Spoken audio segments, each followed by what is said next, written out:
मित्रांनो, शालिनी भक्तिसागरमध्ये तुमचे मनपूर्वक स्वागत आहे। तर मित्रांनो, आज आपण या व्हिडिओच्या माध्यमाने ऐकणार आहोत गंगेची कथा, गंगा कशी अवतरण झाली आहे आणि महात्म्य। तर सर्वांनी हे गंगेची कथा ऐकण्याचे करावे। तर आज सर्वात मोठा प्रदोष आहे। तर आजच्या दिवशी जो कोणी हे गंगेची कथा आणि प्रदोष व्रताची कथा हे देवी भागवत पुराणातीलच आहे। गंगेची कथा आता आपण ऐकणार आहोत। तर देवी भागवत पुराणाचा भाग आहे हा। तर देवी भागवत पुराणामध्ये आलेली आहे। तर सर्वांनी ऐकण्याचे करावे, जास्तीत जास्त जणांना शेअर करण्याचे करावे। कुठून कोणत्या गावातून तुम्ही माझा हा व्हिडिओ ऐकत आहोत, आपल्या गावाची कमेंट्स नक्की करा। जय माता दी, जय श्री महाकाल काहीतरी नक्की करा। तर गंगेची कथा आपण ऐकूया। गंगा कशी धरतीवर अवतरित झालेली आहे। श्री गणेशाय नमो नमः। नारद म्हणाला, हे वेदविदूर, पृथ्वीची मनोरम अशी कहाणी मला फारच आवडली। आता मला गंगेचा वृत्तांत सांगा। गंगा कशी धरतीवर आली आहे? सरस्वतीच्या शापामुळे ती भारतात आली, पण त्यासाठी निमित्त काय घडले? कुठल्या युगात व कुणाच्या प्रार्थनेवरून ती खाली आली आहे? अशी ही पापनाशक व पुण्यदायक कथा मला गंगेची महात्म्य संपूर्ण सांगा। मग नारायण म्हणाला, वत्सा नारदा, फार पुरातन काळाची कथा आहे। प्रसिद्ध अशा सूर्यवंशात सगर नावाचा एक राजा होऊन गेला। त्याला परम सौंदर्यशालिनी अशा दोन बायका होत्या। एकीचे नाव होते वैदर्भी आणि दुसरीचे नाव होते शब्या। तिच्या पोटी एक सुंदर मुलगा जन्माला आला, त्याचे नाव होते असमंजस्य। दुसरी राणी वैदर्भी हिने पुत्रप्राप्तीसाठी श्री शंकराची आराधना केली व शंकराच्या वरदानामुळे ती गरोदर झाली। 100 वर्षानंतर ती प्रसूत झाली व मासाचा एक पिंड बाहेर आला। असे पाहताच तिला अत्यंत दुःख झाले आणि ती शिवाला शरण जाऊन वारंवार आक्रोश करू लागली। त्यावेळी ब्राह्मणाचे रूप धरून शंभू प्रकट झाला आणि त्याने त्या मासाच्या गोळ्याचे 1000 विभाग केले। मग त्या प्रत्येक विभागातून एक एक पुत्र उत्पन्न झाला व सर्वच पुत्र ग्रीष्म ऋतूतील सूर्याप्रमाणे तेजस्वी होते। पण पुढे दुर्दैव असे की कपिल मुनीच्या शापाने ते जळून भस्म होऊन पडले। या घटनेचा परिणाम असा झाला की राजा सगर पुत्र शोकामुळे राज्य सोडून रानोमाळ भटकत राहिला। त्या समयी गंगेला आणण्याकरता असमंजस्याने उग्र तपस्या करण्यास आरंभ केला। 1,00,000 वर्ष लोटली गेली, त्याचा अंत झाला। मग त्याचा पुत्र जो अशुमान, त्याने 1,00,000 वर्षापर्यंत पित्याची तपश्चर्या पुढे चालवली। शेवटी तो सुद्धा मरून गेला। नंतर त्याचा भगवत भक्त असा सद्गुणी पुत्र भगीरथी नावाचा होता। त्याने तपश्चर्या पुढे चालू ठेवली। तो मोठा वैष्णव होता। अशी आणखी 1,00,000 वर्ष निघून गेली, तेव्हा अतिव तेजस्वी असा श्रीकृष्ण त्याच्यासमोर प्रकट झाला। 16 वर्ष वयाच्या त्या 2 हाताच्या कृष्णाचा वेश गवळ्याचा होता, हातात मुरली होती। स्वच्छमय परब्रह्म असा तो पूर्ण पुरुष असून त्याच्या अवतीभवती उभे असलेली मुनिजन आणि हरिहर व ब्रह्माची त्याची स्तुती स्तोत्रे गात होते। निरप्त आणि साक्षीरूप गुणातीत व प्रकृती वेगळा असा भक्तवत्सल्य श्रीकृष्ण हसतमुख होता। त्याच्या अंगावरील वस्त्रे अग्नीप्रमाणे झळझळीत होती, अशी तेजस्वी होती। शरीरभर रत्नजडित अलंकार होते। भगीरथीच्या अंगावर रोमांच उभे राहिले। त्याने हात जोडून आपली इच्छा सांगितली, तेव्हा श्रीकृष्णाने गंगेला आज्ञा दिली की तिने सरस्वतीचा शाप भोगण्याकरता त्वरित भारतात जावे व सगरपुत्राचा उद्धार करावा। तिच्या पाण्याला स्पर्श करून वाहणाऱ्या वायूच्या स्पर्शाने ते सर्वजण कृष्णाप्रमाणे रूप धारण करून दिव्य विमानात चढून वैकुंठात प्रवेश करतील आणि त्यांचे अनुचर बनून नित्य राहतील आणि त्यांना पुन्हा कर्मभोग चिकटणार नाहीत। नारदा, वेदांचे वचन असे आहे की भारतात जन्मलेल्या कुणा मानवाने कोटी जन्मापर्यंत जरी पापाचरण केले असले तरी गंगेच्या पाण्यावरून वाहत येणाऱ्या हवेचा केवळ स्पर्शानेच त्याची पापे नष्ट होतात। जो कोणी अंघोळीच्या पाण्यात नुसतं गंगा जल म्हणून टाकेल या नुसतं अंघोळीच्या वेळेस हर हर गंगे म्हणेल तरी पण त्याचे 7 जन्माचे पातके नष्ट होतील। एवढे गंगा नामस्मरण करण्याने आणि श्रवण करण्याने सर्व पापे जळून भस्म होतात। गंगेचे निश्चित दर्शन व जलस्पर्शाने पुण्य 10 पटीने वाढते। जो कोणी घरात गंगा जल ठेवतो आणि त्याला लाल कपडा गुंडाळून त्या बाटलीला ठेवतो, त्याच्या घरात कधी धनसंपदाची कमी राहत नाही। त्याच्या घरी महालक्ष्मी हमेशा वास करते। नुसते स्नानसुद्धा ताबडतोब स्नानाने घरात जर तुम्ही स्नान करत आहोत आणि गंगाजल टाकलं 1 बूंद, तर ते स्नानाने सुद्धा ताबडतोब पापे नष्ट होतात। तर मग विधीपूर्वक जर स्नान केले तर 100 कोटी जन्मातील ब्रह्महत्येसारखे सर्व पापे जाणून बुजून केलेली जर असतील, नाही तर अजाणता घडलेली असेल, तर ती 100 वर्षाची ब्रह्महत्येसारखी पातके सुद्धा गंगा या नावाने, या गंगा या नाव श्रवण पठण केल्याने सर्व पापे जळून भस्म होतात. पर्वकाळी केलेल्या गंगा स्नानामुळे मिळणाऱ्या पुण्याचे वर्णन करणे वेदांनाही शक्य नाही. गंगा एवढी पवित्र आहे आणि गंगा नामस्मरण सुद्धा पवित्र आहे. जो कोणी चांगल्या शुभदिनी या गंगाच्या कथाचे श्रवण पठण करेल, त्याचे सर्व पापे जळून त्याला अखंड सौभाग्याची प्राप्ती होईल, त्याच्या मुलांना धनधान्याची प्राप्ती होईल, संतान प्राप्तीचं सुख मिळेल आणि कधीही त्याच्यात आयुष्यात कोणत्याही गोष्टीची कमी राहणार नाही. तिन्ही देवसुद्धा गंगा स्नानाचे महात्म्य वर्णन करू शकत नाही, तर मी काय वर्णन करेल. हे नुसत्या स्नानामुळे मिळणाऱ्या पुण्याचे एवढे वर्णन झालेले आहे. मग विधियुक्त जर स्नानाचे जर महात्म्य जर ऐकले, त्याचे किती पुण्य मिळेल. जो कोणी या चांगल्या शुभदिनी नुसते गंगाच्या स्नानाचे नुसते महात्म्य ऐकून पण घेईल, तरी पण त्याला कोट्यावधी पुण्यफळाची प्राप्ती होईल. सूर्यसंक्रांतीच्या वेळी जर स्नान केले तर 30 पट पुण्य मिळते. जर गंगा नदीच्या स्नानाचे या घरी तुम्ही गंगा जलाचे स्नान करत आहोत, सूर्यसंक्रांतीच्या वेळेस या शुभदिनी पाण्यामध्ये गंगाजल टाकत आहोत, तर 30 पट पुण्य मिळते. अमावस्येच्या दिवशी जर तुम्ही गंगाजल टाकून स्नान केले, तेवढेच फळ असते. वर्षाच्या दक्षिणाईच्या काळातील स्नानाचे फळ त्याच्या दुप्पट म्हणजे 60 पट अधिक असते. आणि उत्तरायणामध्ये जर स्नान केले तर त्याचे 10 पट पुण्याचा लाभ होतो. तेवढेच पुण्य चातुर्मासात लाभते. जो कोणी चातुर्मासात दररोज गंगाजल टाकून पाण्याचे स्नान करेल, तर त्याचे सुद्धा पुण्यफळ 30 पटीने पुण्य जास्त मिळेल. पौर्णिमा, अक्षय तृतीयाच्या मुहूर्तावर गंगा स्नान केल्याने मिळते, किंबहुना जास्तच मिळते. स्नानासह दान जर केले, त्याचे पुण्य अनंत, त्याची गणनाच करता येत नाही. मन्वंतरी तिथी, युगारंभा तिथी, माघ शुक्ल सप्तमी, भीष्माष्टमी, अशोकाष्टमी, श्रीरामनवमी आणि नवमीच्या दिवशी दुर्गा अष्टमी, या अश्विन महिन्याच्या प्रदोष, अश्विन महिन्याची एकादशीच्या दिवशी गंगा स्नानाचे पुण्य फार मोठे आहे. नंदा नामक तिथीच्या दिवशी केलेल्या स्नानाचे पण फळ त्याच्या दुप्पट नामक आहे. दसरा म्हणजेच विजयादशमीचे स्नान तेवढेच फळ देते आणि महानंदा अगर महावारुणी मुहूर्तावर केलेले स्नान चौपट फळ देते. जो कोणी दसऱ्याच्या दिवशी, विजयादशमीच्या दिवशी गंगा जलाने स्नान करेल, त्याची कोट्यवधी ब्रह्महत्येसारखी पापे तर नष्टच होतील, पण त्याला कोट्यवधी पुण्यफळाची प्राप्ती होतील. महावारुणी वेळेचे स्नान कोटी फळ देणारे असते. चंद्रग्रहणातील स्नान पुण्यकारक आहे. सूर्यग्रहणातील स्नान त्याच्या 10 पट फळदायी असते. अर्धोदय नावाचा योग असतो, त्या योगामध्ये जर गंगाजल टाकून स्नान केले तर 100 पट फळ मिळते. नारदा, देवाधिदेव हरीने गंगा व भगीरथी या दोघांना एवढे सांगितले की तो थांबला. तेव्हा गंगा बोलली की हे नाथ, सरस्वतीचा शाप व राजा भगीरथीची तपश्चर्या यासाठी मला भारतात आलेले आहे. तर जो सरस्वतीचा श्राप गंगाला, लक्ष्मीला कसा लाभलेला आहे, या तिघींच्या भांडणामुळे हा श्राप गंगेला लाभलेला आहे. ज्याच्यापर्यंत आज हा गंगा महात्म्याचा व्हिडिओ आला असेल, त्याने देवी भागवत पुराणातील सरस्वतीचे आख्यान, सरस्वतीचे मंत्र, स्तोत्र या व्हिडिओमध्ये संपूर्ण या तिघांची श्राप एकमेकांना कसा लाभलेला आहे, तर ते तुम्हाला ऐकायला मिळेल. तर सरस्वतीच्या श्रापामुळे गंगा धरतीवर आली आहे आणि लक्ष्मी तुळस कशी झाली आहे आणि दैत्य शंखचूडामणीशी कसं लग्न झालेलं आहे, सरस्वतीच्या आख्यांमध्ये तुम्हाला तो भाग ऐकायला मिळेल. आणि मग हा भाग गंगेची कथामध्ये, तर हे दोघी भाग जो ऐकेल त्याला पूर्ण कथा समजायला भेटेल.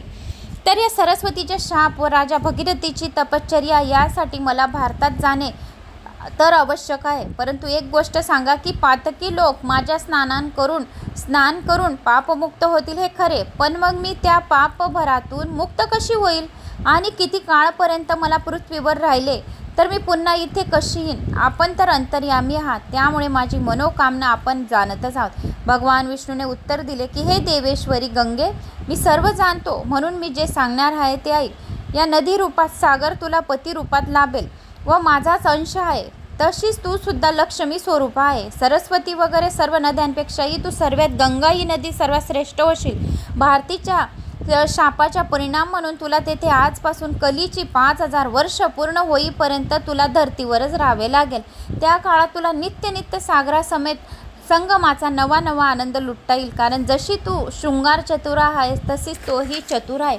भारतातील लोक भगीरथी विरचित स्तोत्राने तुझी स्तुती करतील आणि पूजा करतील. जे कोणी वेदातील कान्व शाखेतील पद्धतीने ध्यान करून तुझे रोज पूजन करतील, या स्नानाच्या वेळेस हर हर गंगे, गंगा, सिंधू, सरस्वती, कावेरी, चर्मनवती, वेत्रा, शिप्रा, जया, खंडिकाय असे समुद्रांचे जे कोणी नावं घेतील, गंगा स्मरणाचे या नावं घेतील, त्यांची सर्व 7 जन्माची पापे जोडून भस्म करतील. या गंगा तुझे ये नाव स्मरण आंघोळीच्या वेळेस सुद्धा बोलले, या दररोज तुझे हे पूजन व नमस्कार केले, या तुझे हे आख्यान, गंगेचे कथेचे आख्यान, गंगेचे महात्मे जो कोणी ऐकेल त्याला अश्वमेघ यज्ञ केल्याचे पुण्य मिळेल.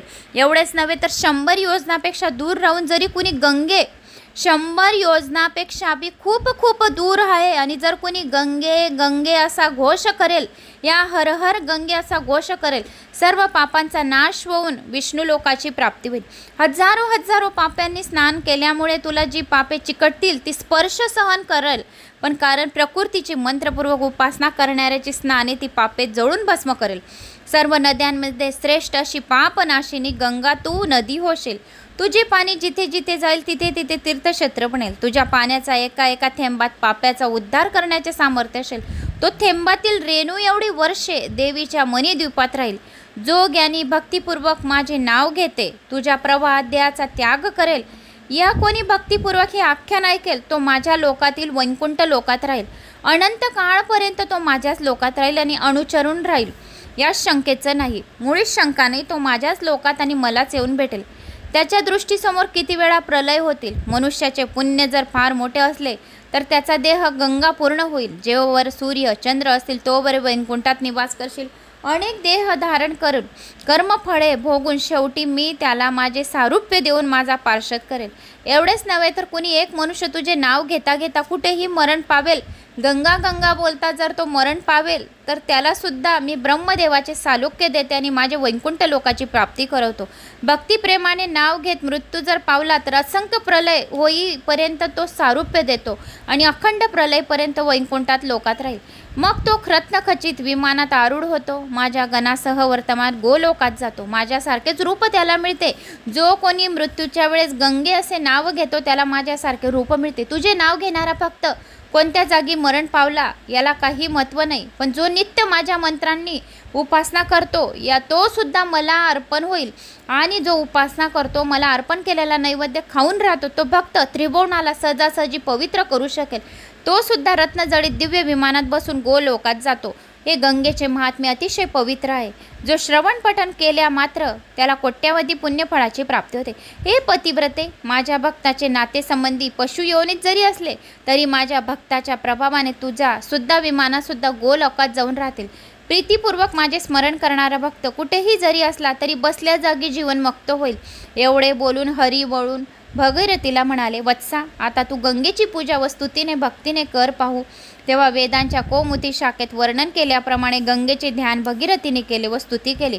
उभय त्यांनी श्रीकृष्ण परमात्म्याला वंदन केल्यावर तो गुप्त झाला. नारदाने विनंती केली की, श्रेष्ठ वेदवेत्या महाराज, भगीरथीने कुथुम शाखोक्त ध्यान व स्तवन आणि पूजा ज्या विधीनुसार केली ते मला सांगा. मग नारायण सांगू लागला, नारदा, स्नान नित्य हायवनिक आटोपावे, मग धुतलेले वस्त्र नेसावे. गणेश, सूर्य, अग्नी, विष्णू, शंकर, शिवा या 6 जणांची अगोदर पूजा करावी. तेव्हाच गंगेचे पूजन करण्यासाठी योग्य होतो. कारण विघ्ननाशासाठी गणपती, आरोग्यासाठी सूर्य, शुद्धीसाठी अग्नी, लक्ष्मी प्राप्तीसाठी विष्णू आणि ज्ञानासाठी शंकर व मुक्तीसाठी शिवा याची पूजा आवश्यक आहे. ज्याला लक्ष्मीची प्राप्ती पाहिजे त्याने विष्णूचे नामस्मरण जास्तीत जास्त करावे. त्यानंतरच तो उपासनेला पात्र होतो. असे न केल्यास विपरीत परिणाम होतात. व राजा भगीरथीने गंगेचे ध्यान कोणत्या प्रकारे केले आता ते ऐका. गंगा विधी पूजन आणि कसा सागरपुत्राचा उद्धार झाला, की आता गंगा पूजन भगीरथीने कसे केले, कोणत्या प्रकारे ध्यान केले. नारायण म्हणाला, नारदा, हे ध्यान असे आहे की गंगेचा रंग शुभ्र कमळाप्रमाणे असून ती पापांचा नाश करणारी आहे. ती श्रीकृष्णापासून उत्पन्न झालेली आहे. गंगा ही श्रीकृष्णापासून उत्पन्न झालेली आहे. त्याच सारखी परम सती आहे. तिचे वस्त्र अग्नीप्रमाणे तेजस्वी आहे. अंगावर रत्न अलंकार आहेत. शरद ऋतूमधल्या पौर्णिमेच्या चंद्राप्रमाणे ती शोभवंत आहे. मुखावर किंचित हास्य असून नित्य तरुण आहे. ती नारायणाची लाडकी शांत स्वभावी आहे. शिवाय तिला आपल्या सौभाग्याचा अभिमान पण आहे. कपाळी चंदन कस्तुरीचा टिळा असून भागामध्ये तिच्या भांगमध्ये शेंदूर आहे. पिकलेल्या तोडल्यासारखे लाल होठ, दात मोत्याप्रमाणे चमकदार आहे. डोळे व दृष्टिक्षेप आकर्षक आहे. नारळाप्रमाणे मोठ्या व घट्ट स्तनामुळे ती रमणीय दिसते. नितंब तर केळीच्या खांबापेक्षा घट्ट व भरलेला आहे. दोन्ही पावले कमळासारखी आहेत. त्याचा रंग कुकू आणि अळत्यासारखा असून इंद्राच्या मस्तकावरच्या पारिजातक फुलातल्या केशरासारखा आहे. सिद्ध मुनी व देव यांनी दिलेल्या अर्घ्याने पाऊलांची शोभा जास्तच खुललेली आहे. त्यावर नम्रपणे झुकलेल्या तपस्व्यांच्या मस्तकामुळे चरण कमलावर भुंगे रुंजी घालीत आहे की काय असा भास होतो. जे चरण मुक्ती देणारे असून जे जे मागेल ते देणारे, भक्तिनुग्रहकारिणी आहे. विष्णुपदापासून निघालेली विष्णुपद देणारी आहे. अशा गंगा माते मी तुला प्रणाम करते. वत्सा नारदा, असे मनाने ध्यान कर. मग त्रिपदगामिनी पावन गंगेची 16 उपचार अर्पण कर आणि 16 उपचारांनी पूजा करावी गंगेची. आसन, पाद्य, अर्घ्य, स्नान, विलेपन, सुगंधी धूप, दीप, नैवेद्य, विडा, पाणी, वस्त्र, भूषणे, पुष्पमाला, गंध, आचमन व निजण्यासाठी शय्या अशी पूजा भक्तिपूर्वक करून नंतर प्रार्थना करावी व पूजा समाप्त करावी. अशी पूजा केल्याने अश्वमेघ यज्ञाचे फळ मिळते. मग नारदाने पुन्हा विचारले, महाराज, आता मला जगतपती लक्ष्मीपती विष्णूच्या चरणांपासून उत्पन्न झालेल्या त्या पतित पावन गंगेचे पुण्यदायक स्तोत्र सांगा. आता लक्ष्मीकांत विष्णूच्या चरणापासून कशी उत्पन्न झालेली आहे गंगा, तर त्याचे मला आता चरित्र आणि महात्म्य ऐकण्याची इच्छा आहे. मग नारायण म्हणाला, वत्सा नारदा, आता तू हे पवित्र पतित पावन गंगेचे पुण्यदायक स्तोत्र ऐक.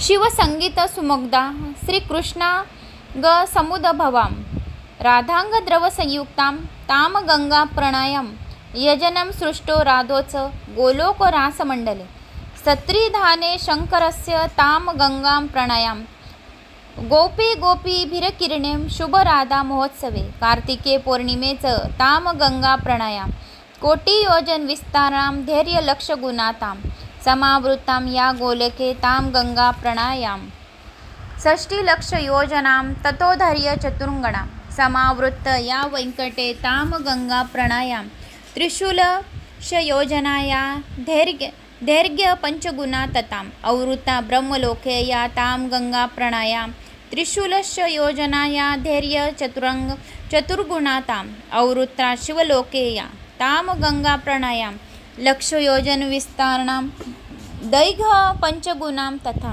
आवृत्त चंद्रलोके या ताम गंगा प्रणायाम 60 सहस्र योजनाया धैर्य दशगुणाताम आवृत्त सूर्यलोके या ताम गंगा प्रणायाम लक्ष योजन विस्तीर्णाम धैर्य पंचगुणा तथा आवृत्ता या तपालोके ताम गंगा प्रणायाम सहस्र योजन विस्तीर्णाम धैर्य दशगुणाम ताम आवृत्ता जनलोके याम ताम गंगा प्रणायाम दक्ष लक्ष योजनाम याम धैर्य पंचगुणाम तथा आवृत्ता या महरलोके ताम गंगा प्रणायाम दक्ष लक्ष योजनायाम धैर्य पंचगुणा तथा आवृत्ता या महलोके ताम गंगा प्रणायाम सहस्र योजन विस्तीर्णाम धैर्य शतगुणाम ताम आवृत्ताच कैलासताम गंगा प्रणायाम शतयोजना विस्तारणाम धैर्य दशगुणा तथा मंदाकिनी यद्रलोके ताम गंगा प्रणायाम पाताले भोवती चैव विस्तीर्णाम दशयोजना तत दशगुणा धैर्य ताम गंगा प्रणायाम क्रोशैक मात्र विस्तीर्णाम ततशीनाच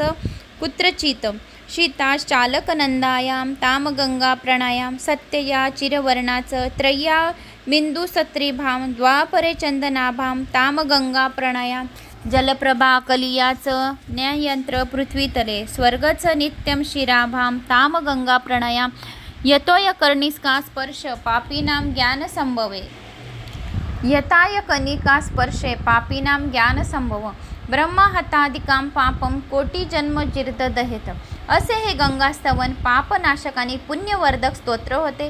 रोज कोणी भक्तिभावाने गंगेची पूजा करून या स्तोत्राने स्तुती करेल, या फक्त हे स्तोत्र श्रवण पठण करेल, त्याला अश्वमेघ यज्ञ केल्याचे पुण्यफळाची प्राप्ती होईल, यात शंका मुळीच नाही.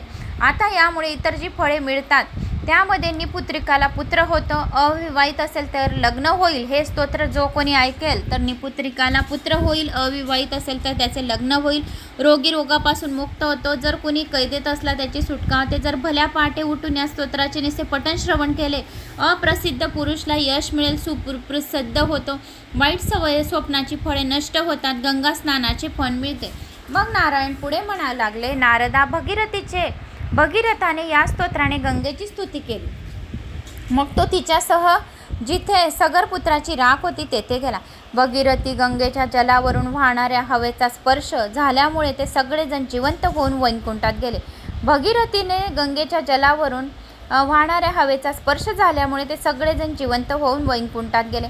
भगीरथीने तिला पृथ्वीवर आणली म्हणून भगीरथी गंगा असेही नाव तिला मिळाले.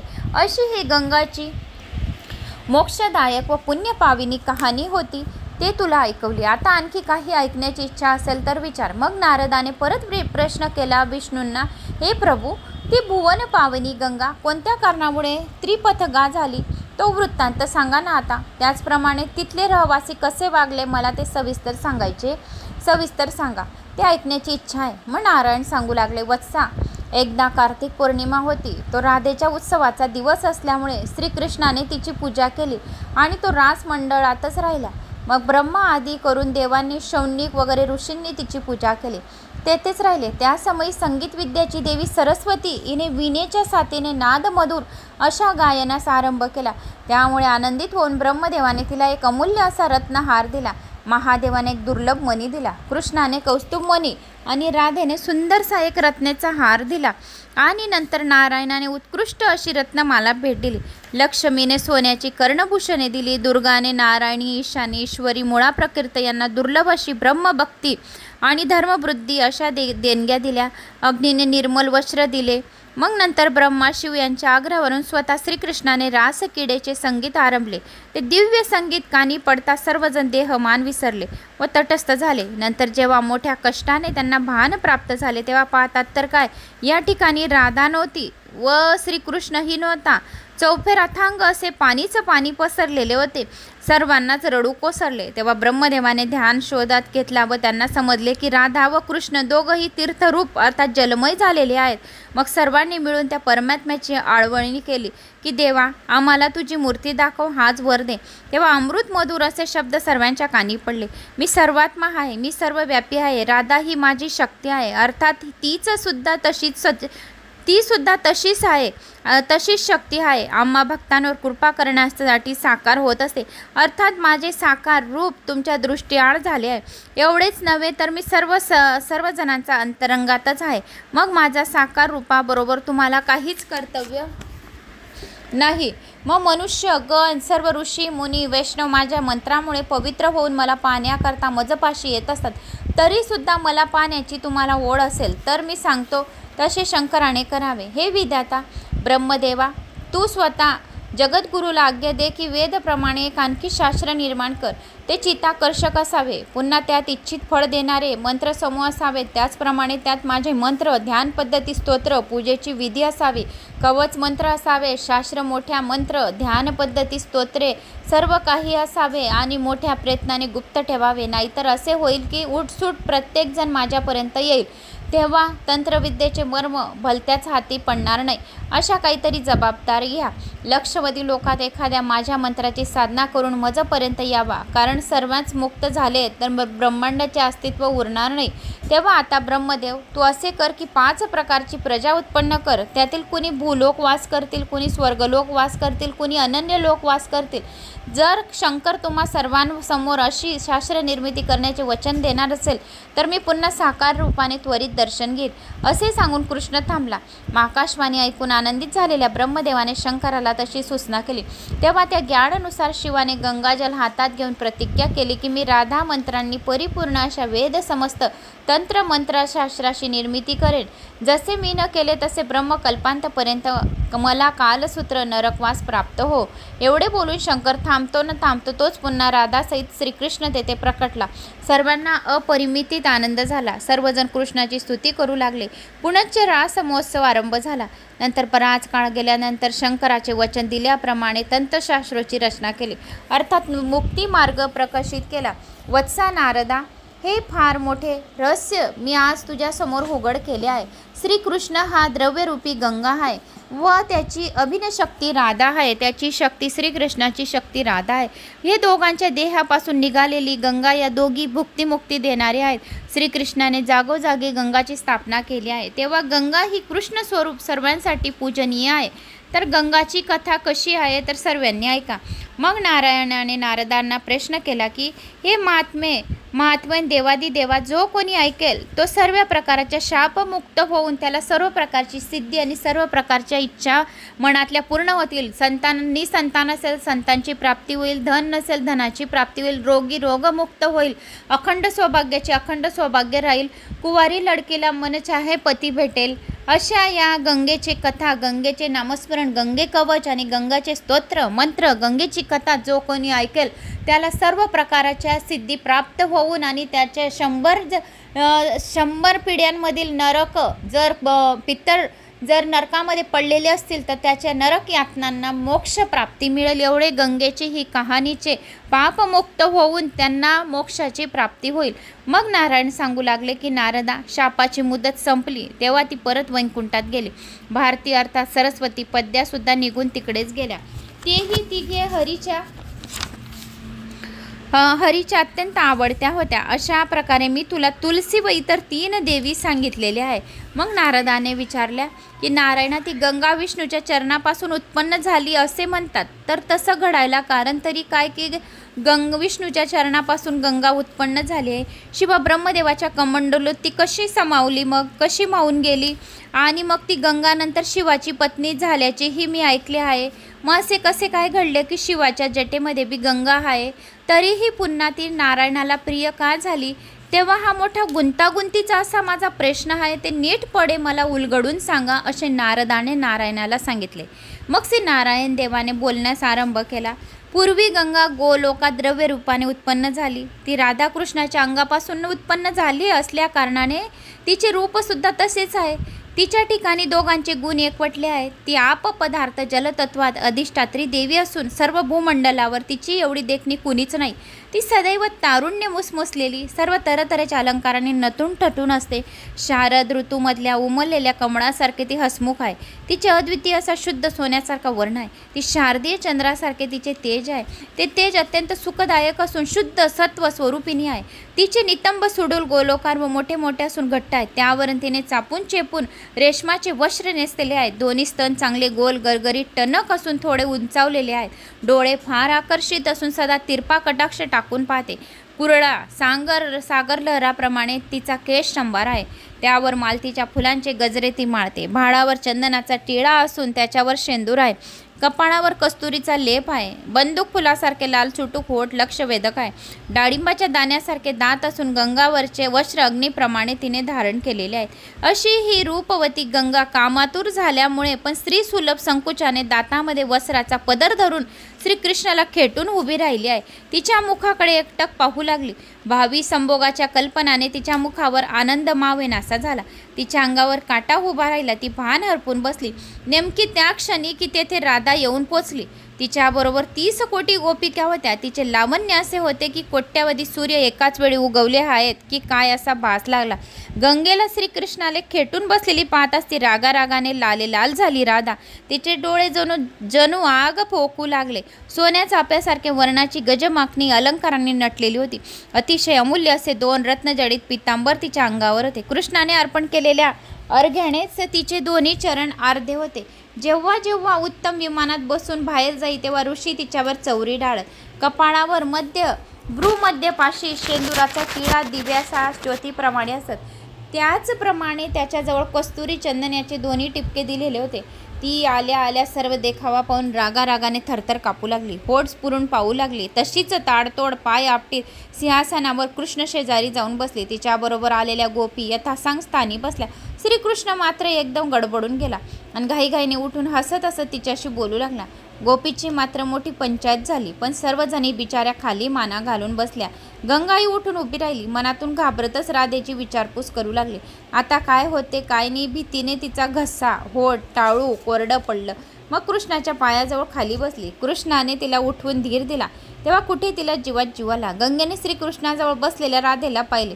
तेव्हा ती ब्रह्मोतेजयुक्त अशी दिसली आणि आनंदित, अनादी असंख्य ब्रह्मांडाची जन्मदात्री सनातनी अशी दिसत होती की जणू एवढ्या नवयौवना संपन्ना अशी 12 वर्षाची किशोरी ती शांता, कांता, अनंता आदी अंतरसहित सत्य असून तिचे रूप, गुण आणि विश्रात कोणत्याही उपमास नाही. कल्याणकारी, सुभद्रा, सुभगा, पती, सौभाग्यशालिनी अशी ती राधा सर्वश्रेष्ठ सौंदर्यशालिनी होती. ती कृष्णाची अर्धांगी रूप, तारुण्य व कांती बाबतीत कृष्णापेक्षा एक तसूभरही कमी नव्हती. विष्णू, लक्ष्मी तिची पूजा करीत असतात. राधेच्या रूपाने सर्व सभा उजळली आहे. सखीने दिलेला विडा चघळत असलेली ती सर्व जगत उत्पन्न करते.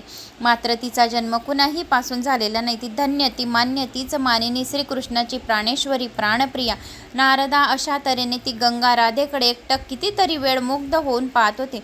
तेव्हा राधेने श्रीकृष्णाला विचारले की अहो प्राणनाथ, तुमच्या मागे उभे राहून हास्यमुखाने तिरपा कटाक्ष टाकीत तुमचे रूप जणू डोळ्यांनीच पिऊ पाहणारी ही देवी कोण आहे? तुमच्या सौंदर्यामुळे ही तर भारल्याप्रमाणे झाली आहे.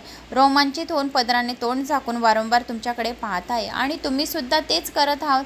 अहो हा सर्व प्रकार काय आहे? मी गोलोकात असताना असा दुर्व्यवहार चालतो आणि पुन्हा तो सुद्धा माझ्यासमोर. पण तुमची जुनी सवय आहे आणि माझा स्वभाव निष्कपटी साधा असल्यामुळे मी नेहमी क्षमा करते. पण यावेळी मात्र हे चचोर पुरुष आणि तू या बाईला घेऊन इथे माझ्या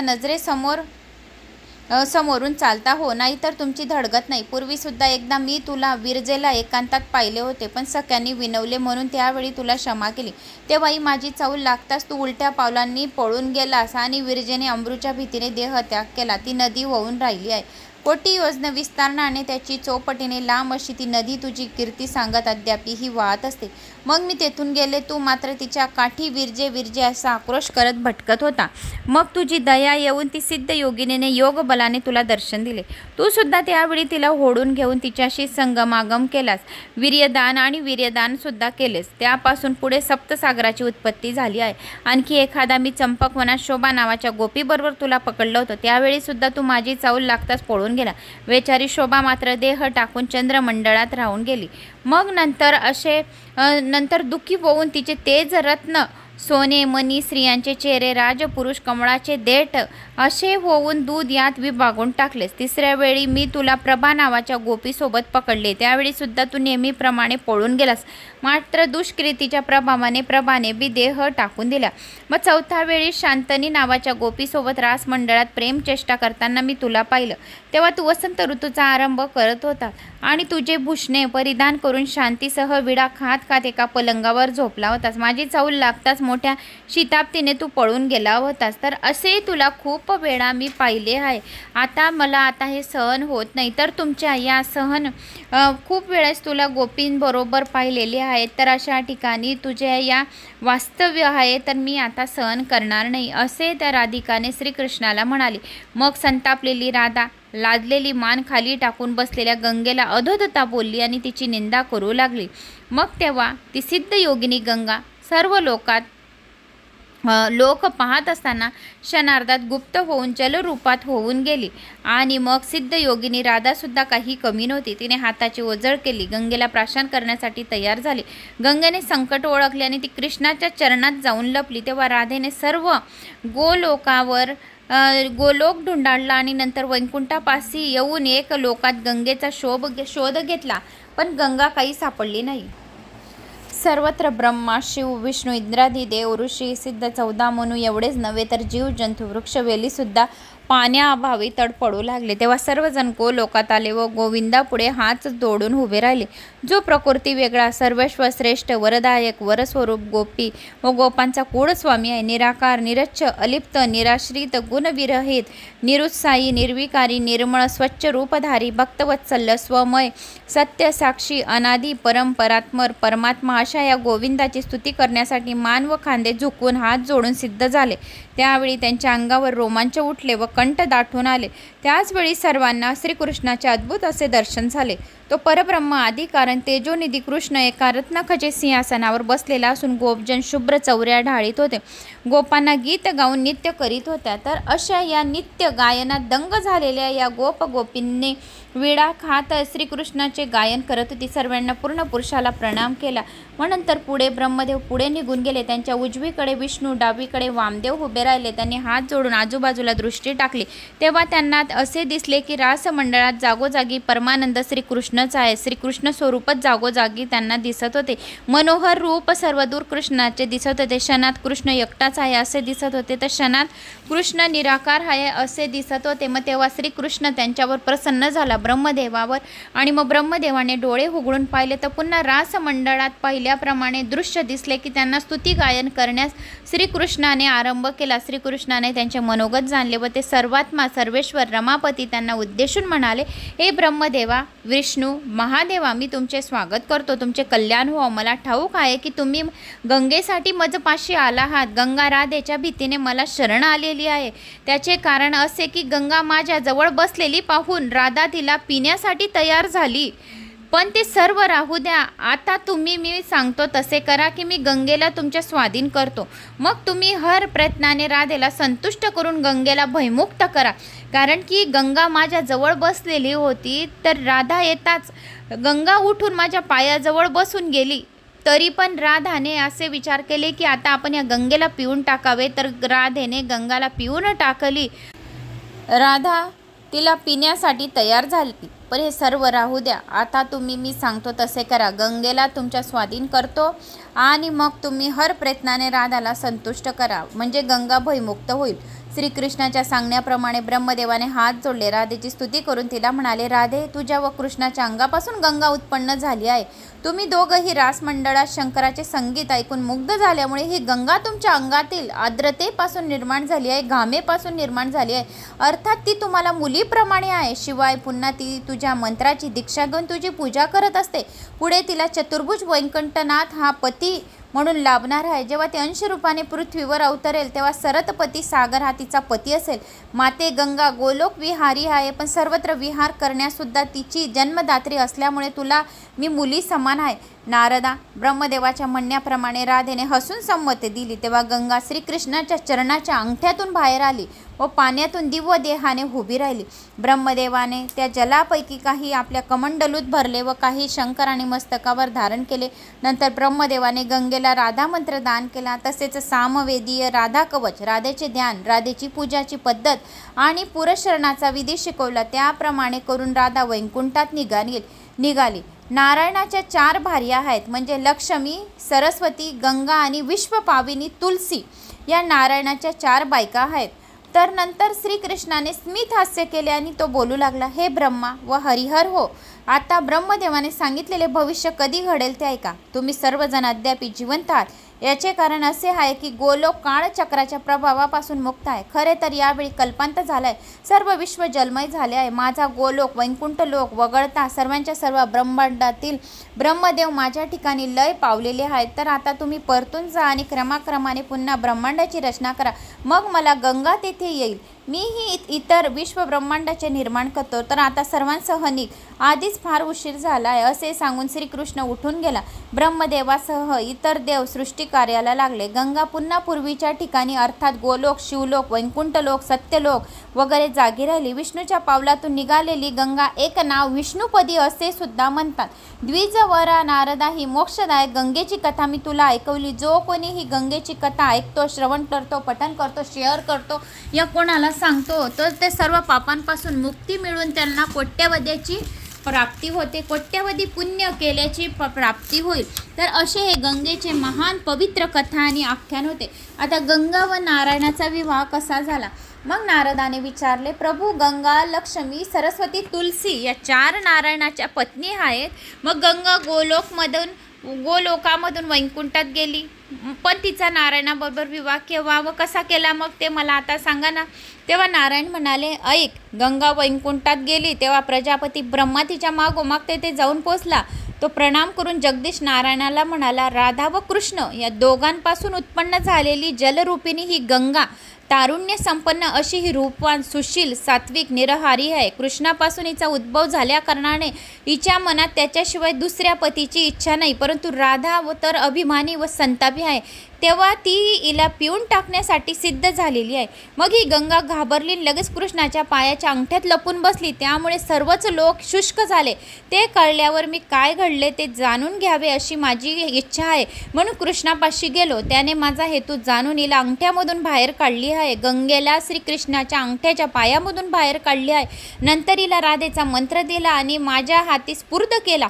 मी हिच्यासह तेथून निघालो, इथे तुमच्यापाशी आणली आहे असे ब्रह्मदेवाने नारायणाला सांगितले.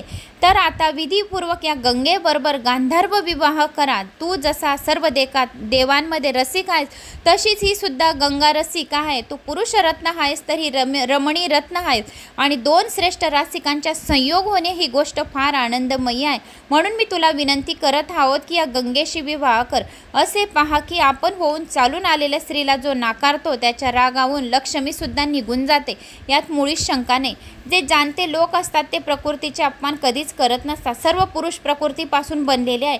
प्रकृतीचाच अंश म्हणून स्त्रिया आहेत. दोन्ही एकच आहेत आणि म्हणून एकमेकांचा अनादर कधी करू नये. निर्गुण प्रकृती वेगळा म्हणजे कृष्णासारखाच आहे. शिवाय कृष्ण एका रूपाने 2 हाताचा तर दुसऱ्या रूपाने 4 हातांचा आहे.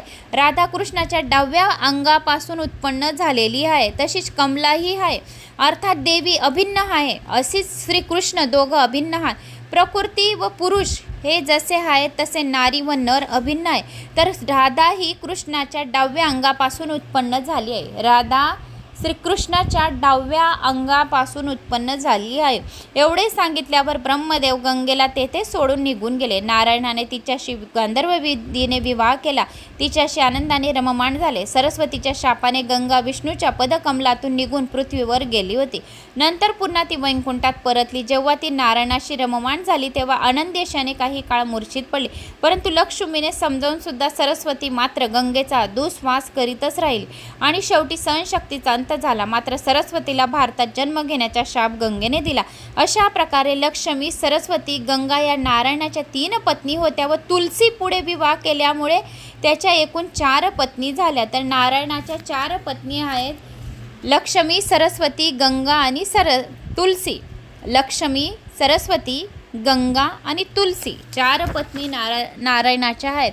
तर अशा प्रकारे हे संपूर्ण माहिती मी तुम्हाला देवी भागवत पुराणातील गंगेची कथामधून संपूर्ण कथा मी तुम्हाला गंगेची सांगितली आणि तिघांचा शाप कसा लाभलेला आहे, कशी जन्म झालेला आहे तिघांचा, तर कशी श्रीकृष्णाच्या पायामधून गंगा अवतरली आणि कशी श्री नारायणाने गंगेशी लग्न केले, संपूर्ण माहिती मी तुम्हाला सांगितली. तर मित्रांनो, मला अशी आशा आहे की तुम्हाला माझी ही कथा आवडली असेल. आवडल्यास एक लाईक करा, चॅनलला सबस्क्राईब करा. कुठून कोणत्या गावाहून तुम्ही माझा हा व्हिडिओ ऐकत आहोत आपल्या गावाची कमेंट्स नक्की करा. तर आता आपण प्रदोष व्रताची कथा ऐकूया. तर मित्रांनो, आता आपण प्रदोष व्रताची कथा ऐकूया. प्रदोष व्रताच्या दिवशी 4:30 वाजता आपल्याला आपल्या दरवाजाच्या मुख्य दरवाजावर आपल्याला दिवा लावायचा आहे. आपल्या घराजवळ आपल्या देवघरात दिवा लावायचा आहे. प्रदोष कालाचा टाईम सूर्यास्ताच्या 45 मिनटं पहिले आणि सूर्यास्ताच्या 45 मिनटानंतर हा भाग्यवान काळ आहे. या भाग्यवान काळामध्ये ज्या वेळेस 14 रत्न समुद्र मंथनामधून निघाले होते, तर हलाहल विषसुद्धा निघालं होतं. तर देवांनी आणि दानवांनी भगवान महादेवांना दोघांनी प्रार्थना केली की हे विष तुम्ही प्राशन करा. मग त्यावेळेस हे विष महादेवाने प्राशन केलं आणि त्यांचा कंठ निळा झाला. त्यांना एक नाव नीळकंठ असे सुद्धा प्राप्त झालेले आहे. तर असा हा भाग्यवान काळ होता ज्यावेळेस विष महादेवाने प्राशन केलं. म्हणून या प्रदोष कालाला एवढं महत्त्व आहे, कारण की प्रदोष कालाच्या वेळेस भगवान शिव हे पार्वती मातेला घेऊन आपल्या नंदीवर रोज सवारीला निघत असतात. ज्या वेळेस ज्या घरात प्रदोष कालामध्ये दिवा लावलेला असतो, या ओम नमः शिवाय मंत्राचा, या मृत्युंजय मंत्राचा, या प्रदोष कालाच्या दिवशी त्यांच्या व्रतकथाचा जो कोणी श्रवण पठण करतो, या कोणाला सांगतो, शेअर करतो, तर त्याचे 7 जन्माचे पापे नाहीसे होऊन त्याला शिवलोकाची प्राप्ती होते. म्हणून या प्रदोषाच्या दिवशी या प्रदोष व्रताचे महात्म्य, हे गंगेचे महात्म्य, गंगेची कथा खूप खूप छान आहे. तर आपण हे आपले पुण्य आपण कमवून घ्यायचे आणि जास्तीत जास्त जणांना शेअरसुद्धा करायचे आपले व्हॉट्सअप ग्रुप ग्रुपमध्ये मित्रजनांना रिश्तेदारांनासुद्धा हा व्हिडिओ शेअर करायचा. तर आता आपण प्रदोष व्रताची कथा ऐकूया. श्री गणेशाय नमो नमः. खूप जणांच्या कमेंट्स येतात, बऱ्याच काही तुमच्या गावांच्या कमेंट्स आल्या, धन्यवाद, थँक्स माझा आत्मविश्वास वाढवण्यासाठी. तर मित्रांनो, अशा कमेंट्स येतात की ताई शिवलीला अमृताचा आम्हाला 5वा अध्याय भेटत नाही आहे. तर 5वा अध्याय शिवलीला अमृताचा प्रदोष व्रताची कथा आहे. कोणताही प्रदोष असो, सोम असो, भौम असो, बुध असो, गुरु असो, शुक्र असो, शनी असो या रवी असो, कोणत्याही प्रदोष व्रतावर शिवलीला अमृताचा 5वा अध्याय ऐकावा, म्हणजे आपल्याला प्रदोष व्रताची पुण्यफळाची प्राप्ती होईल. श्री गणेशाय नमो नमः. सदाशिव ही 4 अक्षरे जो नेहमी मनोभावे उच्चारतो तो शिवपूजन करीत असतो. जो शिवनामाच्या जपाने शुद्ध झालेला आहे त्याला कोणत्याही प्रायश्चिताची गरज नाही. शिवनामाचा महिमा फार आगाध आहे. जो प्रदोष व्रत नेहमी पाळतो त्याला आयुष्यात काहीही कमी पडत नाही. ही गोष्ट त्रिवार सत्य आहे. त्याला आयुष्य, आरोग्य, सुखसंपत्ती, संतती आणि दिव्य ज्ञान सहजासहजी आणि भरपूर प्रमाणात हवे असेल त्याने हे प्रदोष व्रत मनोभावे करावे. हे व्रत केले की त्याचे दारिद्र्य आणि दुःख 6 महिन्याच्या आत नाहीसे होते. 1 वर्षभर प्रदोष व्रत केले तर चांगले असे ज्ञान प्राप्त होते. 12 वर्ष प्रदोष व्रत आचरण्याच्या घरी भाग्यलक्ष्मी स्वतःहून चालत होते. व्यास महर्षींनीच हा महिमा सांगितलाय. जो कोणी हा महिमा खोटा आहे असे म्हणेल त्याला याच जन्मी फार दुःख प्राप्त होईल, फार क्लेश सहन करावे लागतील. हा महर्षी व्यासांनी सांगितलेला महिमा खोटा आहे असे जो कोणी म्हणतो तो निश्चित दांभिक आहे असे समजावे. त्याची भक्ती आणि ज्ञान हे खोटे आहे असे समजावे. त्याचा गुरु सुद्धा काल्पनिक आहे असे खुशाल समजावे. आणि पार्वती परमेश्वराच्या चरणी ज्याचे मन जळले आहे त्याहून पवित्र असा दुसरा कोणी नाही हे पक्के लक्षात ठेवावे. मृत्यूसारखी मोठमोठी संकटे सुद्धा प्रदोष व्रताने नाहीशी होतात. आता मी एक कथा सांगतो ती ऐका. असे म्हणून सूत शौनिकांनी ऋषींना शिवमहिमा दाखवणारी एक कथा सांगू लागले. फार पूर्वी विदर्भ देशात सत्यरथ नावाचा एक राजा राज्य करीत होता. तो महापराक्रमी होता, धर्मशील होता, परंतु तो शिवाचे भजन पूजन मात्र करीत नसे. त्यामुळे एकदा काय झाले की शाल्व देशाचा राजा आपले फार मोठे सैन्य घेऊन राजा सत्यरथावर चालून आला. दोघांमध्ये 7 दिवस घनघोर युद्ध झाले. शेवटी राजा सत्यरथ युद्धात मारला गेला. शत्रूने सत्यरथ राजाच्या नगरात प्रवेश केला. सत्यरथ राजाची राणी गरोदर होती. तिचे दिवस भरले होते, पण शत्रू नगरात शिरताच ती एकटी चोर वाट्याने रानात पळून गेली. सुकुमार अशा त्या राणीला चालताना पायाला खूपच काटे टोचत होते. श्रमाने मूर्छा येऊन जागोजागी पडत होती. सावध झाली की शत्रूच्या भीतीने मागे पुढे पाहत पुन्हा पळत होते. राणी दिसायला अतिशय सुंदर होती. मदनाला सुद्धा मोह पडावा असे तिचे अप्रतिम रूप होते. पण देवाची गती गहन आहे. तिचे नखही सूर्याला कधी दिसत नसे. ती सुंदरी अशा गरोदर अवस्थेत एकटीच रानावनात येऊन पडली होती. नळाची दैवंती भिलिनीच्या रूपात असलेली भगवान शंकराची सती पार्वतीच पुन्हा या वनात संचार करत आहे असे वाटत होते. प्रत्येकाला आपल्या कर्माची फळे भोगावीच लागतात, ती चांगली असो वा वाईट, त्याला इलाज नाही. सर्वत्र भटकूनही शेवटी बिचारी एका वृक्षाखाली दमून बसली. त्यातच तिला प्रसव वेदना सुरू झाला. जिच्या शब्द तळ हातावर झेलण्यासाठी 100 दासी मागे पुढे असत त्या राणीला आज भांडेभर पाणी द्यायला सुद्धा कोणी नव्हते. ती राणी इंदुमती तेथे जमिनीवर गडाबडा लोळत होती. पाण्यासाठी मोठमोठ्याने टावा फोडत होती, पण ऐकणार कोण? थोड्या वेळात ती त्या झाडाखाली प्रस्तुत झाली. तिला एक सुंदर मुलगा झाला, पण आता ती तहानेने व्याकुळ झाली होती. त्यामुळे तिला काही सुचेना. अजान अभरखाला तेथेच ती त्या वृक्षाखाली सोडून राणी इंदुमती तशाच अवस्थेत बसत उठत जवळ असलेल्या सरोवरापाशी गेली. तिने सरोवराच्या पाण्यात पाय टाकला, मात्र तेवढ्यात एका मगरीने तिचा पाय आपल्या तोंडात धरला व तिला मारून टाकले. बिचारा नवजात राजपुत्र जमिनीवर एकटाच पडला होता आणि जंगलातल्या वृक्षाखाली मोठमोठ्याने रडत होता. त्याच रस्त्याने उमा नावाची एक ब्राह्मण विधवा येत होती. तिच्याकडे 1 वर्षाचा लहान मुलगा होता. तिलाही जगात नाताचे कुणी नव्हते. या चिमण्या बाळाला पाहून तिला मनामध्ये फार दया आली. नाळ सुद्धा न कापलेला सुंदर बाळ येथे कसा आला तिला काहीच समजेना. हा कोणत्या बरं जातीचा असेल? त्याला आणून उचलून घ्यावे की नाही? आपण उचलून घ्यावे उचलून न घ्यावे तर या जंगलातील हिंसू पशी या बालकाला मारून टाकतील. काय करावे बरं? तिला काहीच सुचेना क्षणभर. तेवढ्यात एका यतीच्या वेशाने भगवान शंकर तेथे साक्षात प्रकट झाले. त्यांनी सांगितले की तू बाळ हा जरूर आपल्या घरी ने. याच्यामुळे लवकर तुझा भाग्योदय होईल, तुझ्या भाग्याचं चमकेल. हा क्षत्रिय कुमार आहे, तरी पण स्वतःच्या मुलासारखे त्याचे सांभाळ कर. मात्र दुसरा कुणालाही सांगू नको की हा बाळ माझा नाही. एखाद्या दरिद्री माणसाला जसं परीस सापडतं, चिंतामणीला जसं रत्न सापडतं, तशी दारिद्र्य माणसाच्या आप्यात पुढ्यात येऊन पडावा आणि मेलेल्या माणसाच्या मुखात आपाप अमृत पडावं, तसा हा बाळ तुला सापडलेला आहे. याचे तू नीट पालन कर आणि जीवाभावाने कर. एवढे सांगून शंकर त्या जंगलामधून गुप्त झाले. पण उमेचे दोन्ही पुत्र उचलून घेऊन प्रवासाची तिने सुरुवात केली. स्वतःच्या मुलाचे नाव तिने सूचिव्रत ठेवले व राजपुत्राचे नाव तिने धर्मगुप्त असे ठेवले. दोघांना कडे खांदेवर घेऊन ती गावाबाहेर घरोघर भिक्षा मागत असे. कोणी विचारले तर हे माझ्याच पोटचे दोन्ही मुलगे आहेत असे ती सर्व विचारण्यांना सांगत होते. अशा तऱ्हेने दोन्ही मुलांना घेऊन फिरता फिरता ती एक चक्र नावाच्या नगरात आली. तेथे तिला एक सुंदर व मोठे शिवालय दिसले. शिवालयात अनेक थोर ऋषी बसले होते. त्यावेळी तेथे शिवाची आराधना सुरू होती. महान श्रेष्ठ अशा शाडिल्य ऋषीच्या देखरेखीखाली त्या मंदिरात यज्ञयाग सुरू होता. उमा आपल्या दोन्ही पुत्रांसह त्या शिवालयात आली आणि व पूजा पाहत तेथे उभी राहिली. धर्मगुप्ताकडे आपल्या तेजस्वी डोळ्यांनी निरखून पाहत शाडिल्य ऋषी म्हणाले, अरे रे रे, दैवाची गती किती विचित्र आहे पहा. धर्मगुप्ताकडे आपली तेजस्वी डोळ्यांनी निरखून पाहत शाडिल्य ऋषी म्हणाले, अरे रे रे, दैवाची गती किती विचित्र आहे पहा. हा खरे तर राजपुत्र, पण आज दीन होऊन गरीब होऊन येथे भिक्षा घेण्यासाठी आपल्या समोर आलाय. उमेने शाडिल्य ऋषीचे नम्रपणाने पाय धरले व त्यांना म्हटले, महाराज, आपण तर त्रिकालज्ञानी आहात. तुम्हाला भूत भविष्य आणि सर्व काही समजते. महाराज, आपण माझ्यावर कृपा करा आणि याचे आई वडील कोण आहेत, जिवंत आहेत की मेले आहेत हे मला सांगा.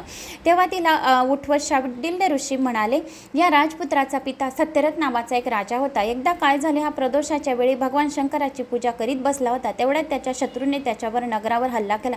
नगराला सर्व बाजूंनी वेढा पडला. तेव्हा शंकराची पूजा तशीच सोडून तो शत्रूशी लढायला रणाकणात गेला. शत्रूंना ठार मारले हे खरे, परंतु नंतर पूजा पूर्ण न करता सत्यरथाने जेवण केले. पूजा पूर्ण करण्याचे विसरून गेला. त्यामुळे तो या जन्मात अल्पायुष्य होऊन मरण पावला. म्हणून कोणीही चालू असलेली भगवान शंकराची पूजा सोडून उठू नये. अर्धा अध्याय या प्रदोष व्रताचे अर्धा कथा ऐकून सुद्धा उठू नये. असे जर उठले तर त्याच्यापासून त्याचे आई वडील हिरावून जातात.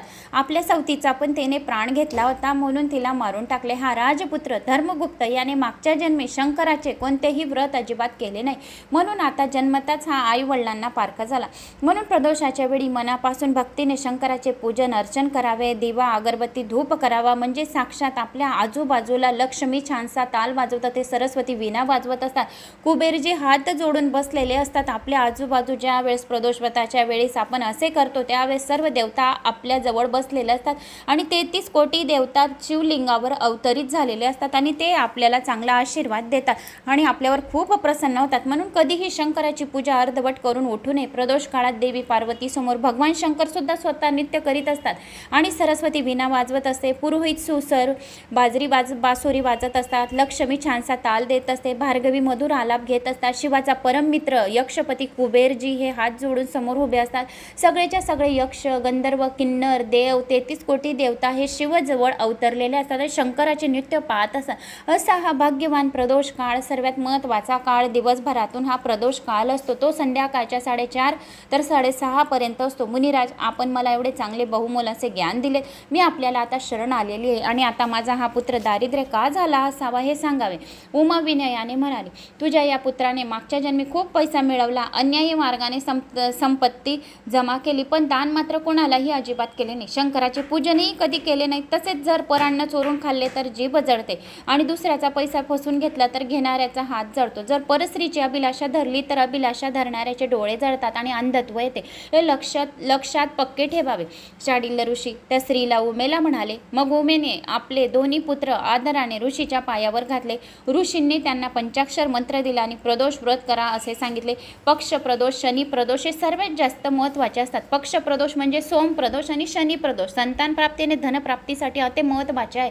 प्रदोषाच्या दिवशी बेलाच्या झाडाखाली लांब वातीचा दिवा लावावा. शिवलिंगाची, पार्थिव शिवलिंगाची पूजा स्थापना करावी आणि एक लांब वातीचा गाईच्या तुपाचा दिवा लावावा. त्या तुपाच्या दिव्यामध्ये कमलगट्ट्याचा मणी लक्ष्मी प्राप्तीसाठी टाकावा आणि लक्ष्मी प्राप्तीसाठी ओम यक्षाय कुबेराय वैश्रवणाय धनधान्य अधिपतय धनधान्य समृद्धी मे देही देही दापय स्वा या मंत्राचा 108 वेळा जप करावा. बेलाच्या झाडाखाली महामृत्युंजय मंत्राचा जप करावा म्हणजे लक्ष्मीची प्राप्ती होते.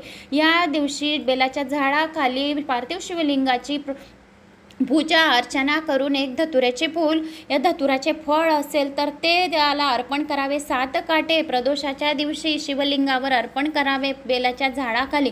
म्हणजे आपले जीवनातील जेवढे पण काटे रस्त्यात असतील तर ते रस्त्यातून काटे बाजूला होतात असे स्वतः शिवाने सांगितले. त्या त्रयोदशीत म्हणजेच प्रदोषाच्या दिवशी या त्रयोदशीच्या दिवशी काही खाऊ नये. दुपारी फलार घ्यावा. संध्याकाळी बिना कांदा लसणचेच खावे. मुगाची डाळ पोळी या दूध पोळी या दोघी टाईम तुम्ही चटणी मीठ खाऊ शकत नाही, तर दोघी टाईम तुम्हाला बिना चटणी आणि मीठचे खायचे आहे. दुपारी दूध फळार घ्यायचे, रात्री दूध पोळी खायची आहे. 3 घटका रात्र झाली की अतिशय भक्तिभावाने शंकराची पूजा करावी. प्रथम गाईच्या शेणाने भूमी सारवावी, नंतर तेथे कर्दळी केळीचा छानसा मंडप तयार करावा, त्यावर सुगंधित फुलांच्या माळा घालाव्या आणि स्वतः शुभ्र वस्त्र नेसावे. पांढरे गंध, पांढरी सुवासिक फुले घ्यावी. मग आपल्या समोर शंकराचे लिंग स्थापन करावे. मनोभावे यथासांग शंकराची पूजा करावी आणि मग शंकराला मनोभावे प्रार्थना करावी. आपल्या मनोकामना पूर्ण व्हायला प्रार्थना करावी. मग दक्षिण भागाला मूर्तकांची पूजा करावी, उजव्या भागाला अग्नी असावा. त्याचप्रमाणे गजानन, अष्टमहासिद्धी, अष्टभैरव यांची योग्य प्रकारे मनोभावे पूजा करावी. 8 दिशांचे पूजन करावे. पूजा झाल्यावर पवित्र मनाने शिवाचे ध्यान करावे. तो गौरीनाथ मनाने अतिशय निर्मळ आहे, कोटी सूर्याच्या प्रकाशासारखा अतिशय शीतळ आहे. अशा सनातन पूर्ण ब्रह्माची पूजा आपण मनापासून व यथासांग केल्याने आपल्या मनातील इच्छित कार्य पूर्ण होतात. उमेने समोर ठेवलेल्या धर्मगुप्त आणि शुचिव्रत या दोघांना ऋषींनी असा उपदेश केला. मग ते दोघंजण काही दिवस एकचक्री नगरातच राहिले. दोघांनी 4 महिने प्रदोष व्रताचे मुनींनी सांगितल्याप्रमाणे अगदी मनापासून आचरण केले. शिवपूजेची चोरी करणे तर सर्वात मोठे पाप आहे आणि प्रसाद तीर्थ चोरून घेणे ब्रह्महत्येसारखे पाप आहे. असो, पण अशा रीतीने ते दोघंजण शुद्ध मनाने भक्तिभावाने प्रदोष व्रत आचरतात. एकदा ब्राह्मणपुत्र शुचिव्रत असाच एकटा नदीकाठी फिरत असताना रस्त्यातील त्याच्या समोरची दरड एकदम ढासळली आणि त्यातून एक सुवर्ण मोरांनी काठोकाठ भरलेला हंडा त्या दरडीमधून बाहेर आला. आपल्या घरी तो हंडा शुचिव्रत घेऊन आला. उमेला फार आनंद झाला. शुचिव्रताने आपला भाऊ धर्मगुप्ताला आपण आणलेल्या धनाचा अर्धा भाग देऊ केला, पण शुचिव्रत हा मोठा भाऊ असल्याने धर्मगुप्ताने ते धन घेतले नाही. अशा तऱ्हेने भगवान शंकराच्या कृपेने दोघांचे ऐश्वर्य वाढत चालले होते. ते रोज नियमितपणाने शिवपूजनात रंगून जात होते. एकदा दोघजण एका वनात विहार करण्यासाठी गेले होते. त्याच वनात गंधर्व कन्या खेळण्यासाठी आल्या होत्या. त्या मुलींच्या एक मुलगी दिसण्यात अतिशय सुंदर होती. राजपुत्र धर्मगुप्त तिच्याकडे आकर्षित होऊन टक लावून पाहत राहिला होता. धर्मगुप्ता परस्त्रीकडे असे पाहू नये अशा तरुण स्त्रिया तरुणांचे चित्त हरण करतात. आपल्या मायावी स्पर्शाचे त्याचे शौर्य हरण करतात. अशा स्त्रियांचा सहवास म्हणजे केवळ अनर्थाला कारण आहे. शुचिव्रताने आपल्या धाकट्या भावाला समजावून सांगत म्हटले. पुढे गेल्यानंतर तेथे त्याला गंधर्व राजाची कन्या अशुमती दिसली. तीही एकट्या अप्सरेसारखी सुंदर होती. अशुमती या सुंदर तरुणाकडे एकटक दृष्टी लावून पाहत होती. तिला एकदम आठवले. तिच्या वडिलांनी महेशाने म्हणजे श्री शंकराला विचारले होते, माझी ही स्वरूप सुंदर आणि परमप्रिय कन्या मी कुणाला देऊ? तेव्हा पार्वतीपती त्याला म्हणाली होती, धर्मगुप्त नावाचा सत्यरथ राजाचा मुलगा आहे, तो माझा परमभक्त आहे, त्याला तुझी कन्या दे. महेशाने सांगितलेला तो तरुण हाच तर नसेल? हा किती सुंदर आहे, दिसतो किती छान आहे, क्षीरसागरातून प्रत्यक्ष चंद्रच जणू काही वर आलाय असे वाटत आहे. अशुमती स्वतःशीच असा विचार करत होती. प्रथम दर्शनी त्याला पाहताच ती त्याच्या प्रेमात पडली. मग तिने आपल्या सख्यांना चतुराईने फुले आणण्यासाठी दुसऱ्या बाजूला पाठवून दिले आणि अशुमतीने हलक्या आवाजात राजपुत्राला धर्मगुप्ताला हाक मारून आपल्या जवळ बोलावले. त्याच्यासाठी तेथे मऊ मऊ पल्लवाचे तिने आसन तयार केले होते. राजपुत्र त्या आसनावर येऊन बसला. त्याच्याकडे सरळ पाहू शकत नव्हती, लाजत होती. शेवटी धीर धरून ती म्हणाली, तुमच्या शृंगार सरेवत पोहण्याची इच्छा करणारी मी एक राजहंसनी आहे. आपल्या मुखचंद्रमा पाहताच माझे मन आनंदाने नित्य करत आहे. माझे नेत्ररूपी भृंगे तुझ्या कमलाभोवती गुंजन करीत आहे. प्रिया, मला आपली म्हणा असे म्हणत होते. मग अशुमतीने आपल्या हातांनीच हलकेच गळ्यातील तेजस्वी मोतिकांची माळ काढली आणि राजपुत्राचे चरणावर ठेवली. तेव्हा धर्मगुप्त म्हणाला, हे सुंदर युवती, मला आई वडील नाहीत. माझ्या वडिलांना ठार मारून माझे राज्य शत्रूंनी घेतले आहे. मी दारिद्र्य आहे. तुझ्या पित्याला मी पसंत पडणार नाही. आपण माझ्यावर विश्वास ठेवाने आपण 3 दिवसांनी या स्थळी आपल्या दोघांच्या लग्नासाठी यावे. मी माझ्या पित्याला सर्व सांगून येथे लग्नासाठी घेऊन येते. असे बोलून तेथे अशुमती चटकन निघून गेली. धर्मगुप्ताने सर्व हकीकत परत येऊन आपल्या भावाला सांगितले. शांडिल्य ऋषीच्या कृपेचा हा प्रसाद आहे हे त्याच्या चटकन लक्षात आले. अशा प्रकारे गुरुचरणावर ज्याची श्रद्धा आहे त्याला काहीच कोणत्याही गोष्टीची कमी पडत नाही. मृत्यूपासून सुद्धा त्याला गुरु त्याचे रक्षण करतो. त्याच्या दोघं भावांना हे सर्व हकीकत आपल्या घरी येऊन आपल्या आईला सांगितली. गंधर्व कन्या अशुमतीने सांगितल्याप्रमाणे 3ऱ्या दिवशी दोघंही पुन्हा त्या वनात गेले. गंधर्व राजासह परिवार लग्नाचे साहित्य घेऊन तेथे आधीच आलेला होता. त्या तरुणाच्या आधीरतेने वाट पाहत होते. ते दोघे येताच आपला सर्व गुण संपन्न असा सुंदर जावई पाहून गंधर्व राजा अतिशय खुश झाला.